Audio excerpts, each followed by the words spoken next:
Good morning everyone. Welcome to my channel and it's me again, ang inyong chismosong kaalda vlogger.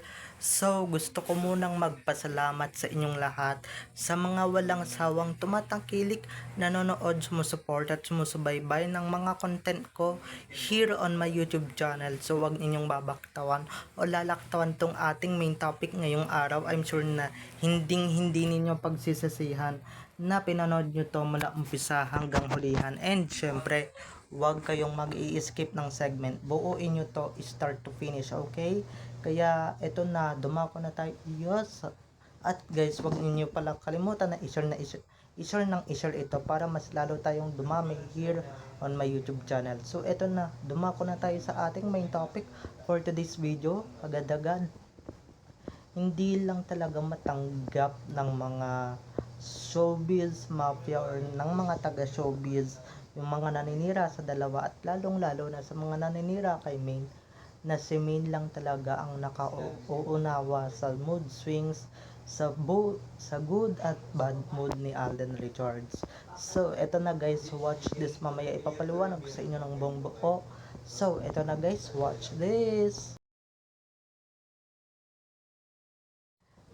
At kung nakita nyo na nga yung recap, so once again say TTO sa mga admins.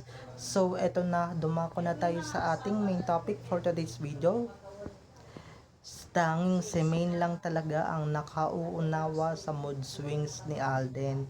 Si Main lang talaga ang kailangan ni Alden, kaya wala nang iba pang kailangan si Alden kundi si Main lang.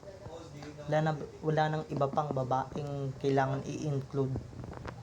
Dahil ito nga, no, kahit anong gawing paninira ng mga taga-showbiz o ng mga taga-showbiz na paninira, lalong-lalo na network ni Tisoy, kahit anong gawin ninyo, kahit anong palabas ninyo, walang naniniwala kahit na palabasin ninyong anong babae si Main, ganyan, ay nako, di maniniwala si Alden dyan, dahil alam ni Alden lahat ng katotohanan. At lalong lalo na guys, si Main lang naman ang nakakapasok sa kasulok-sulukan ng buhay ni Alden. Lalong lalo na guys, pagka may topak yan si Tisoy, no, pagka matinding topak yan, ay nako, si Main lang talaga ang nakauunawa sa kanya. Si Main lang talaga yung nakakaintindi, nakakaunawa, syempre ang alam niya din kung paano pagaanin ang loob ng isang Alden. Okay, alam niya din kung paano suyuin si Alden pagka tinotopak. So alam niya yung kiliti ni Alden. May iba pa bang babae na nakakapasok o nakakaintindi sa mood swings ni Alden bukod kay Main? Wala na, 'di ba? Si Main lang. Kaya yung mga babaeng dinidikit nyo dyan, ay nako, sinasakyan lang ni Tiso yung mga pangbabalahura, panggagago ninyo. Pero guys, si Main lang talagang kailangan ni Alden, wala nang iba pa. Sorry na lang sa mga babaeng matatamaan, okay? Sorry na lang sa mga babaeng umaasa at aasa pang muli. Dahil si Main lang talaga, ganun din naman si Main, kailangan din naman si Alden sa kanyang life. Kaya pareho lang sila, 'di ba? Tapos pag may topak din yung isa, pag may topak din si Main, iniintindi din ni Alden, inuunawa din ni Alden, 'di ba? Ganun lang yun guys, pag may topak ang dalawa sa inyo or isa sa inyong dalawa, ganun lang talaga, unawaan, hindi yung, 'di ba, bigla mong lalayasan, bigla mong hindi kakausapin, 'di ba, hindi mo, 'di ba, hindi magkakaroon ng suyuan, 'di ba, lalong-lalo na pagka siguro nagkakatampuhan ng dalawa, 'di ba? Alam ni Main ang mood swings ni Alden, yan yung tandaan ninyo, 'di ba? Kaya yung ibang babae diyan na idinidikit, inahambalang ninyo kay Alden or hinahambalang ninyo kay Alden, hindi nila nauunawaan ang topak ni Alden. Yung nakikita nilang good side, good side lang yun. Paano yung bad side? Paano yung topak, 'di ba? Yung mga ganong pangyayari, mga ganong instances, paano nila ipapaliwanag yun, paano nila iintindihin yun? Naku, kung yung ibang babae nalaman yung mga ganyang katupakan ni Alden, mga ganyang 'di ba, mga ganyang topak ni Alden, mga ganyang mood swings ni Alden na parang hindi lang basta-basta babae nagkakaroon ng mood swings. Maski din naman kaming mga lalaki, no, nagkakaroon din naman ng mood swings, nagkakaroon din naman ng moody feeling. At si Main lang talaga nakakaintindi kay Tisoy. Kung hindi nyo pa nauunawaan, nako, malaking topak ninyo, or worst, 'di ba, nasisira na kayo ng bait. Yun lang yon, okay? Dahil iba yung nasisira ng bait sa may topak or may toyo. So, dito pala nagmana yung mga anak nila na syempre, lalo na pagka hindi nakikita si Ming, di ba, agad-agad na tinutopak yan si Tisoy, or lalo na pagka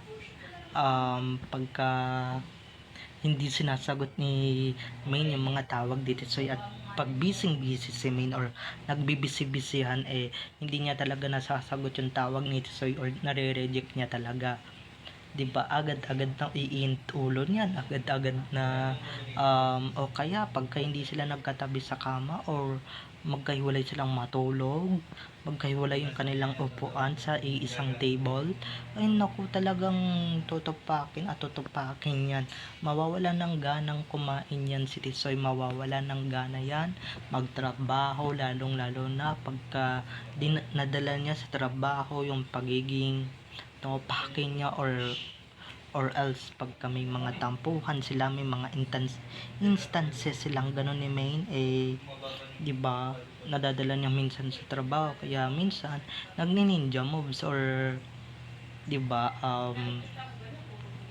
mainitin yung ulo, ganyan na ganyan si Alden talaga pagka mayroong mga bagay-bagay na hindi ninyo nauunawaan. Oops, 'di ba? Baka sabihin ninyo immature dyan si Alden. Oo na, para sa inyo immature, pero guys, sa inyo, kayo ba wala ba kayong topak? Kayo ba wala ba kayong mga toyo minsan, 'di ba?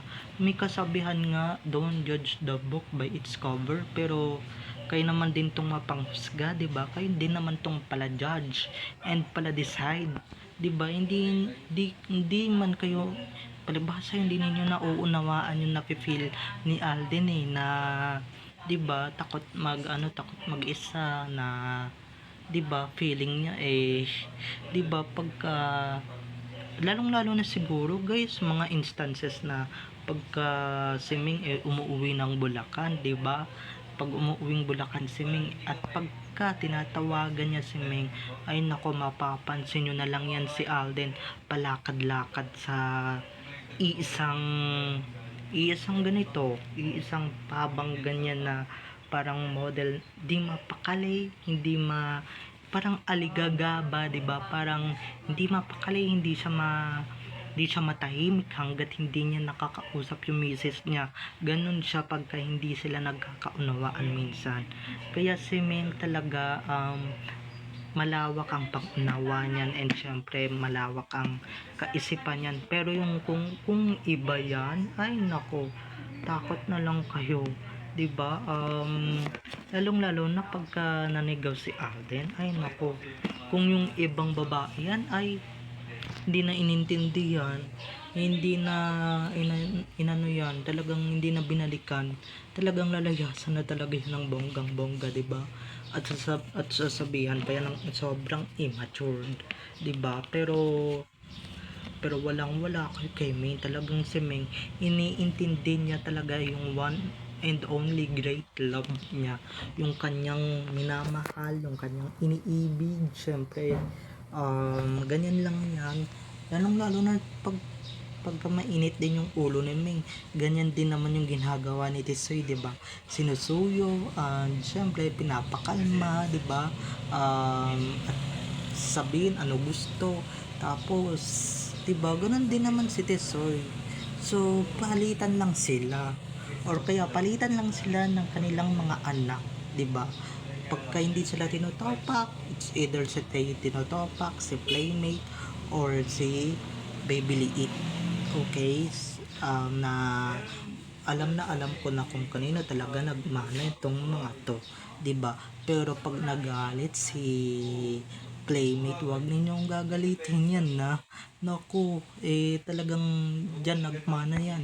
Kay Ming nagmana yan na talagang bubugahan kayo ng apoy. So, babay na mga ka-ADN. I love you all.